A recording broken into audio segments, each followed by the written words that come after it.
Hello नमस्कार दोस्तों, हमारे YouTube चैनल पर आप सभी का स्वागत है। लाइक शेयर सब्सक्राइब जरूर कीजिएगा और एंड तक बने रहिए। आज आपके लिए लेकर आया हूँ मैं कप सिरप, जो कि बच्चा और बेबी के लिए एकदम सेफ है, सही है। ख़ास तौर पर ये अवेलेबल अलग अलग ब्रांड नेम से होती है।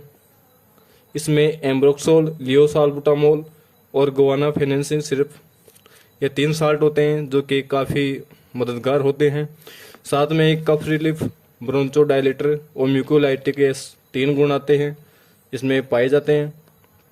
जब बच्चा का नाक बहरा हो या नाक बंद हो या स्नीजिंग बार बार छींक आ रही हो, उस टाइम पर इस कफ सिरप का इस्तेमाल किया जाता है। जी हाँ दोस्तों, कफ सिरप ये अच्छी और बेस्ट क्वालिटी की होती है ताकि बच्चा